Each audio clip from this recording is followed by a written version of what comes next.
This is episode 21 of Ethics and Culture Cast from the Notre Dame Center for Ethics and Culture.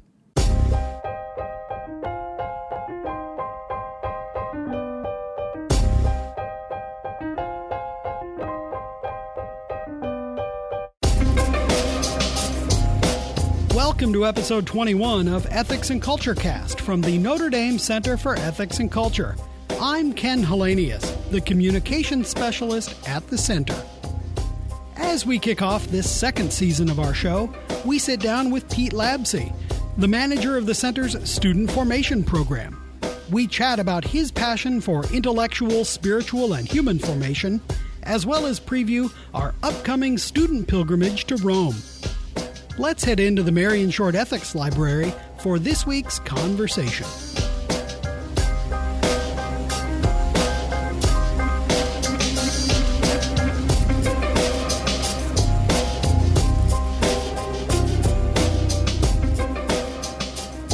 Welcome to the program. Oh, thanks for having me, Ken. Absolutely. So tell us a bit about yourself. Where are you from? Grew up in Cleveland, Ohio, just a 4-hour drive from South Bend. Grew up in a small town called Brecksville in between Cleveland and Akron. Family of 5. I'm the youngest of 3 brothers. Andy and Stefan are my 2 older brothers. I am now the tallest, which in a family where the tallest person is 5'8" is a point of pride. That's right. You're the starting forward. That's right. We don't have a very good basketball team. That's great. Where did you go to school? So I went to the Jesuit prep school, St. Ignatius College Prep in Cleveland, which was a great experience. Had a really robust department of theology, did philosophy, apologetics. Really an amazing experience. And I think really instilled in me an appreciation for the value of Catholic education. After that, I went to Loyola University in Chicago. So a fun fact for any students thinking about applying to Notre Dame, I did get rejected my first time applying to Our Lady's University. Not that Loyola was a backup, but it was what was next on deck, and it kind of resonated with my Jesuit background. And had a really wonderful experience there. My freshman year, was able to study theology and philosophy. I played a little bit of baseball there. But still felt the urge to attend and be formed here at Notre Dame. And so I applied to transfer, and this time I was accepted. and so I finished my undergraduate years here at Notre Dame, graduating in 2011 with my bachelor's degree. In what? What did you study? Yeah, I studied theology and philosophy in the Catholic tradition. That was a concentration or minor at the time that was actually run, for the most part, out of the Center for Ethics and Culture. Alistair McIntyre was the one who started the program, and it was also directed by John O'Callaghan and Mary Keyes. After college, what did you do? After I graduated from Notre Dame in 2011, I went straight on to graduate school at Boston College. So the prodigal son, from the point of view of the Jesuit, returns. And I studied higher education. They have a really wonderful program out of their Lynch School of Education, which allows students who are studying higher ed to focus on matters of Catholic education, particularly in a university context, both on the theoretical side, wherein you can read authors like Michael Buckley, Charles Taylor, Alistair McIntyre, and get a sense of the intellectual tradition and history that affects the way in which we think about Catholic education today, but also had a very pragmatic, practical side of it, where you learned how to be an administrator, dare I say maybe at times a bureaucrat. But it was a great combination, a great opportunity for me to take my interests from undergrad, which were really informed by Alistair McIntyre's treatment of contemporary universities and Catholic universities and John Henry Newman and the relevance of his thought, and apply it to the current structures, thinking about what universities look like today and how theology and the Catholic intellectual tradition can serve as a type of leaven for the way in which universities think about teaching, research, student formation, things like that. So now, after you finished your master's there, where did you go? So then, from the point of view of the Holy Congregation of Holy Cross, I returned back home. I returned to Notre Dame. There's a tug and pull here. So I was able to intern thanks to the generosity and openness of Father Bill Lease and Chuck Lamphere, who are in the mission office here at Notre Dame that they deal with what they call mission engagement in church affairs. So really looking at the Catholic identity and Holy Cross identity of Notre Dame and thinking about the ways in which institutionally Notre Dame can live in and through that in all its activities, whether it's in administration, teaching, research, the way in which we think about students' experience here on campus. And so I was able to intern with them for 1 year. It was an amazing year working under the Golden Dome. A great perk or gift from that time was traveling with the University Board of Trustees to Rome for one of their semi-annual meetings. And I was able to be there for about 2 weeks with the group.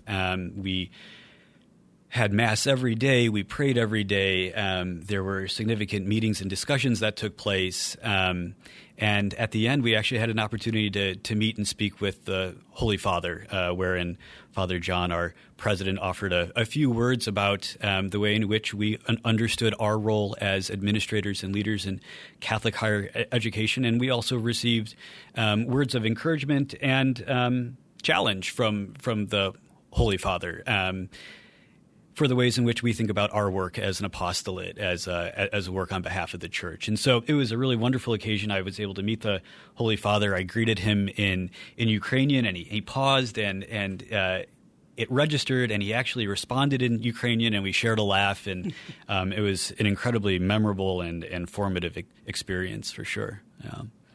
Now, after your internship, and that's a wonderful experience, after your internship, you moved to the Cushwa Center. That's right. That's right. I worked with the Cushwa Center for about 2 years in a coordinating role. The Cushwa Center does just really amazing work in the history of the Catholic experience in the United States. And even more recently, it's kind of widened its breadth to really consider the international component of the American Catholic experience, looking specifically in Rome and looking at Roman archives and the ways in which those who interface both with the Vatican and those who are really here on the ground at the fledgling stages in the 18th and 19th centuries, the ways in which Rome really did affect the way in which Catholics in America thought about their experience, and I think still do today. So that was a wonderful experience. The Cushwa Center does research. They have grant programs. They bring amazing speakers to campus. And I think in the spectrum and ecosystem of all things that are Catholic here on campus, they occupy a really important role, especially within the Department of History. Now, you joined the Center for Ethics and Culture just about a year ago in October 2017 to manage our student formation program. Now, the program has grown considerably since you've been at the helm. Tell us a bit about your work and about what the student formation program looks like here at the Center for Ethics and Culture. Yeah, absolutely. The Sorin Fellows Program, as we call it, is exactly that. It's a student formation program for undergraduates and graduate students who want to be formed in some way throughout their experience here at Notre Dame, St. Mary's, or Holy Cross College by the Catholic intellectual and moral tradition. And that's such a wide breadth of disciplinary engagement, of kinds of relationships that are formed during your college years. And so what we do in the program is primarily to provide the space for students to develop strong relationships with each other and with faculty members, really to serve as the foundation for any kind of meaningful engagement with the Catholic intellectual and moral tradition. It's my belief, and it's the center's belief that human persons fundamentally are relational. We flourish in communities. A very McIntyrean idea. Indeed, the apple doesn't fall far from the tree, and so really that's at the core of what we do in our student formation program. And it can look as simple as simply having social engagement events, having masses and a light reception afterwards, simply for people to take themselves out of, I think, the rigors of studies and the academic context of Notre Dame, and to enjoy each other's company, to come to know and I think love each other as students who are, between 18 and 22 years old, but also for students to come and know and become friends with faculty who are 40, 50, 60, 70 years old. I think so long as we're doing that at the very foundation of how we think about student formation, then the other intellectual spiritual and kind of skill development programs that we run through the Sorin Fellows Program, then those will flourish.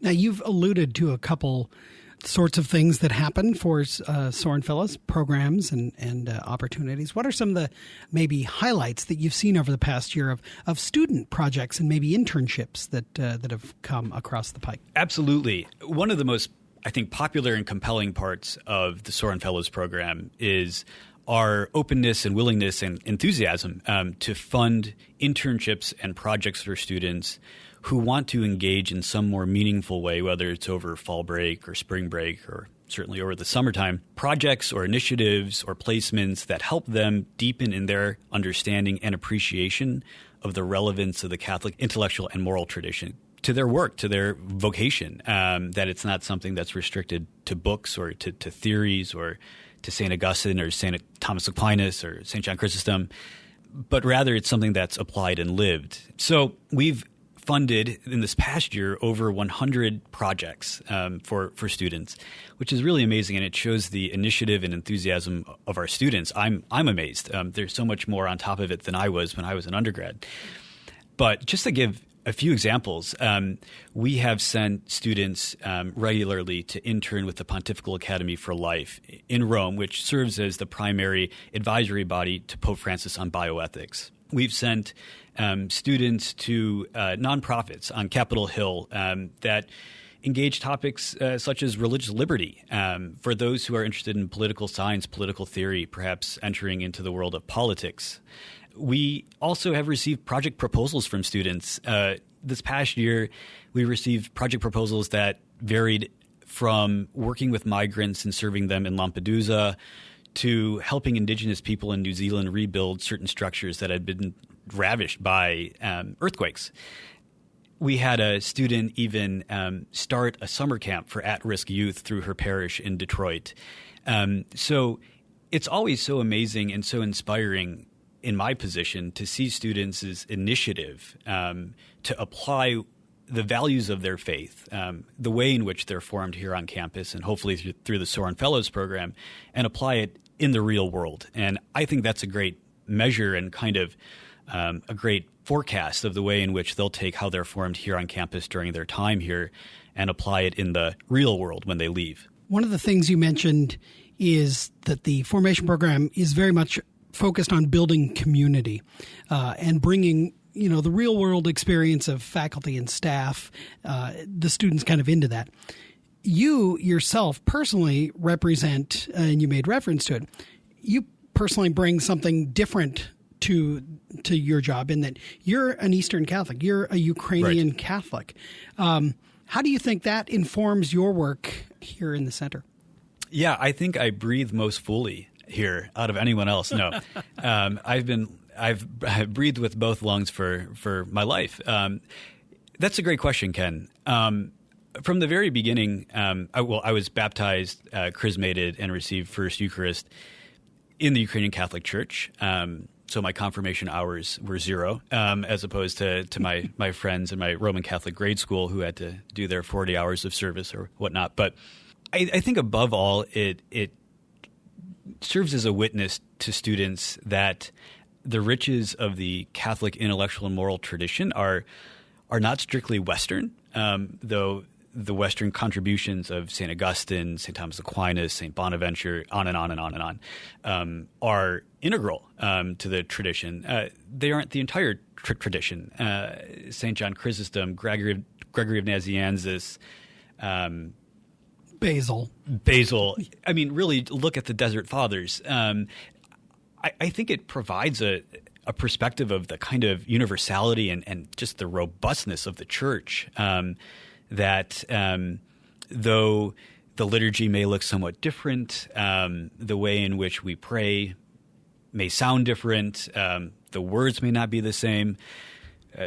In 1054, those words became pretty important, but we've since cleared the air. But I think for the majority of students who are Roman Catholic, it provides just a little window into the ways in which the Church has lived out her life here on earth. And I think especially the witness of saints who have been part of the Eastern Catholic Church, I think widened the imagination for many of our students. I can speak for myself that they've certainly widened my imagination. And the riches of their interior life. I think about Chrysostom's Divine Liturgy and the beauty of the supplication within the liturgy, the grandeur of it, the kind of the way in which the liturgy makes clear that we're dealing with and adoring God Almighty is a really helpful spiritual backbone for me, and I hope I can share that in the witness of my life with the students here. Wonderful. Now, the Center is taking a group of Sorin Fellows to Rome on pilgrimage during the upcoming Synod of Bishops meeting on young people, the faith, and vocational discernment that happens throughout most of the month of October. What is the goal of this pilgrimage, and how does it speak to the Center's formation program? The goal of the trip is singular. It's to pray together, to come to love each other more fully and to love God more fully.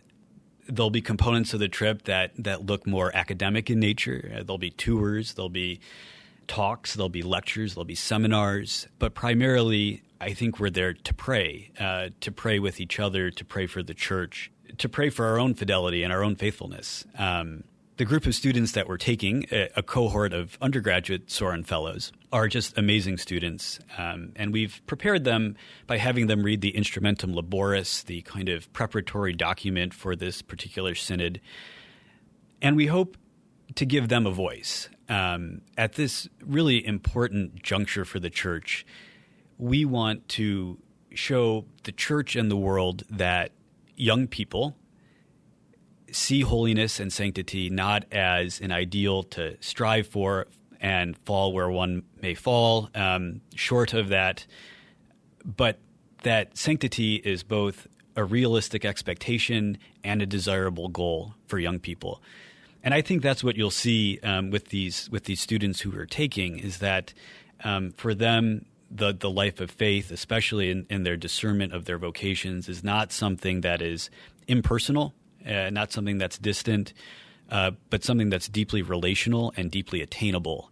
And in fact, I think is the most noble vocation, the vocation that we all have, the universal call to holiness and sanctity, to be saints. And so I hope that above all else in this trip, we have the opportunity to pray such that we become better Christians, better Catholics for one another and for the church. Wonderful. So where does your work go from here, do you think? Are there any gaps in the Center's student formation program that you plan to address going forward? And I realize that's one of those interview questions, right? Where do you see yourself in 5 years? But absolutely. How about the Center's formation program? Yeah. We've grown so much in the last year, and it's most of all a testament to the support of the Center and to the initiative of our students. As we've grown, our outreach on campus and our presence on campus has also grown. We have students from every college at the university, both undergraduate and graduate, in every dorm, in the vast majority of degree programs. I think an opportunity now for the program is to capitalize on that growth when these students graduate and to develop a really robust alumni network of Catholics who will be at the top of their fields in whatever industry they enter, whether it's law or business or in academia, and to create a kind of pre-built community of Sorin Fellows who can rely on one another for support, for advice, for collaboration, such that their work in the real world outside of the Golden Dome is still informed by the values that we hold dear, that relationships inform everything, that the intellect can be nourished by traditions, particularly the Church's intellectual tradition, that faith is not done on the side of your real life. It's the fabric that binds it all together, and that as alumni, they step up and pay it forward to the next generation of Notre Dame students. So this is my call to all graduate Sorin Fellows to sponsor our Sorin Fellows as interns in the summer. But I do see an opportunity for developing a really robust Catholic alumni network for Notre Dame, such that when these folks leave campus, they don't leave the people and the relationships that were formed here. A second thing that I'm interested in is mentorship while on campus, particularly between graduate students and undergraduate students, and even upperclassmen who are undergrads to undergraduates who may be freshmen and sophomores. Peer-to-peer mentorship I find to be an opportunity given our growth. I can speak from my experience that when I was a sophomore here, I would have really valued a conversation partner once a month who is intentional about his or her faith, who may have been studying the things I was studying, who could just offer his or her experience and perspective on life issues. Don't worry about this. Pay more attention to that.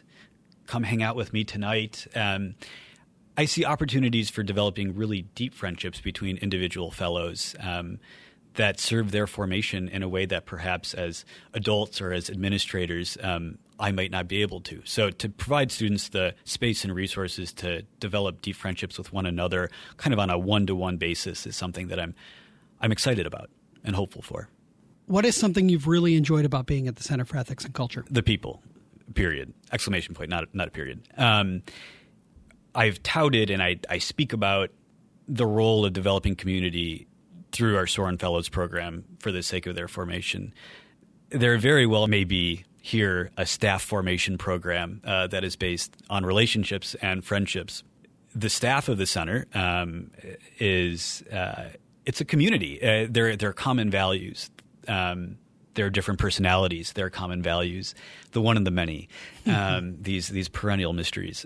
Far and away, the most wonderful, enlivening, enriching, most Catholic part of my experience here has been the way in which people love, and I'm the beneficiary of it. But I also hope it's a witness for our students and say this is what a community can look like, even if it's just 7 people working together.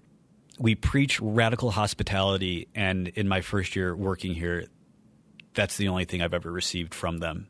And so long as you'll have me, I'm here. Well, Pete, thank you very much for your time, and keep us updated. We'll have you back to talk about further developments in the Sorin Fellows Program. Fantastic. Thanks so much, Ken. Thank you to my colleague, Pete Hlabse. Learn more about the Sorin Fellows Program and all of the other programming of the Center in the show notes. Subscribe to Ethics and Culture Cast so that you can always get the latest episodes by visiting ethicscenter.nd.edu/podcast. We would love your feedback. Please give us a review on iTunes, Google Play, or wherever you get your podcasts, and email your suggestions to cecpodcast@nd.edu. Our theme music is I Dunno by Grapes, licensed under the Creative Commons Attribution License. We'll see you next time on Ethics and Culture Cast. Until then, make good decisions.